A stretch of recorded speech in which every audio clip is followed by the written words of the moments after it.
It's been a minute since I've answered legal questions on my YouTube channel, so I thought I'd take this video and dig into my mailbox, answer a few questions that keep coming up. Hi, my name is Carr Ferrell. I'm a Silicon Valley patent and intellectual property attorney, helping startups and companies build value in their intellectual property assets. Welcome back to my channel. Okay, the first question from the mailbag. When should a startup begin thinking seriously about getting its first patent?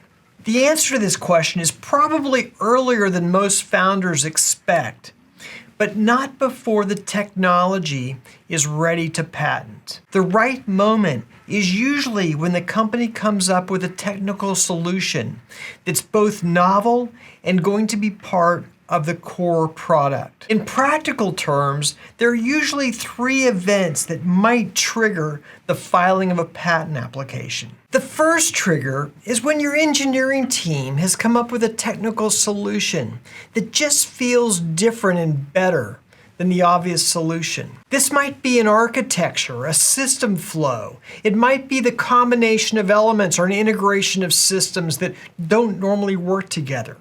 But this is the moment where patentable subject matter might be ripe for filing an application. The second trigger is when there's going to be a public disclosure. For example, a trade show or a publication, an advertising, launching of a website. This is a point where the public is going to be informed about the invention and about how the invention works. In the United States, this public disclosure triggers the 12-month grace period for filing a patent application. But more importantly, if you publicly disclose your invention anywhere in the world, many countries will not let you file a patent application in that country. We call these countries countries of absolute novelty.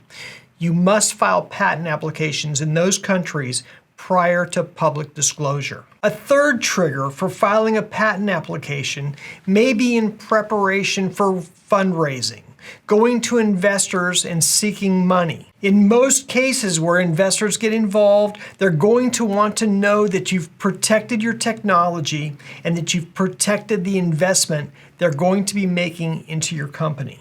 One of the first questions that most investors ask when going through due diligence is what intellectual property protection or what defenses do you have from others coming in and taking your technology. So when it comes to the decision of when to seriously start thinking about patent filing, this really is a timing decision that's tied to product development and to disclosure risk, rather than something that needs to be done immediately upon company formation. Next question. I filed a provisional patent application last week, and I want to know whether this provisional patent application provides protection in both the United States and in international markets. Okay, this question requires a little bit of clarification. A provisional patent application itself does not provide patent protection. Now understand and recall that in the United States we have a first to file system. It's a race to the patent office. Whoever gets their patent application on file first gets the patent. The provisional patent application is like a sign-up form. It holds your place in line. When you file the provisional patent application, it sets the priority date from the time in which you claim that you have your invention. This priority date is good for 12 months, so long as you file a utility application, a non-provisional patent application, within 12 months of that priority provisional filing, then you are entitled to claim that priority date so long as your subsequent patent application issues. So you only get patent protection and the ability to claim that priority date of the provisional application if you file a utility application within the 12-month deadline. Now that 12-month deadline also applies to international patents. That is, patents filed in foreign countries. The United States has treaties with most commercially important countries that allow you to claim the priority date of the originally filed provisional patent application. So if you filed a provisional patent application last week, and within 12 months of that filing, you follow that up with a utility patent application, then you're entitled to claim that priority date, not only for purposes of the U.S. application, but also for purposes of patent applications filed in these other foreign countries. Now, there are some very small countries that don't have treaties with the United States regarding patent priority. And the ones that come to mind are small countries in Africa. So if the countries you're thinking about getting patent protection in are small, obscure countries, be sure and check with your patent attorney for specifics regarding that country. A question that often gets asked is whether an early stage startup should spend money on patents or on product development first. This is a classic tension in early stage technology companies. In most cases, product development comes first. A startup cannot build a company around patent applications and a patent portfolio alone. At the end of the day, customers and investors are going to want the company to have a working, successful product.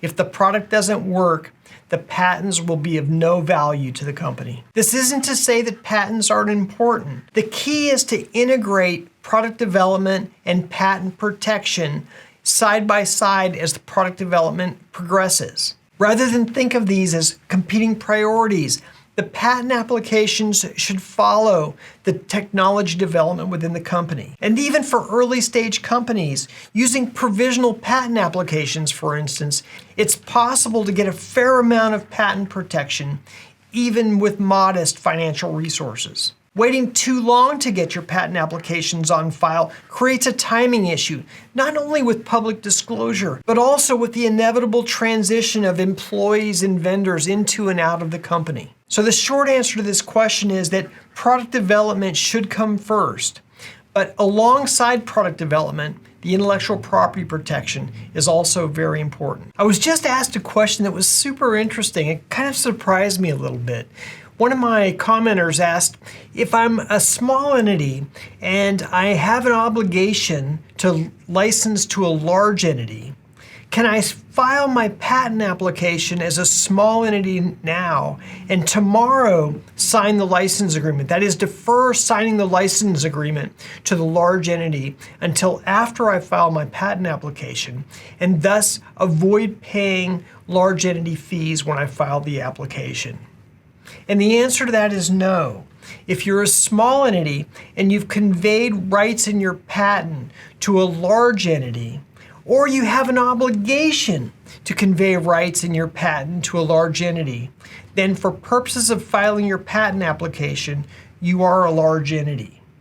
Likewise, if you are a micro entity and you have conveyed or have an obligation to convey to either a small entity or a large entity, then for purposes of filing your patent application and paying fees for that application, you must pay the fees appropriate to the entity to which you're conveying your rights. And one more point on this. So long as you have an obligation to convey rights or you have conveyed rights to a large entity, you must continue paying the large entity fees. And this includes maintenance fees.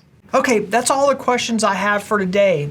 If you have any other questions or comments about this video, put them in the comments section below. I'd love to read the comments. I'll try to answer your questions either in the comments section or on a future video. If your company needs help with its patent portfolio or with its patent strategy or its patents, I'd love to have you reach out to me.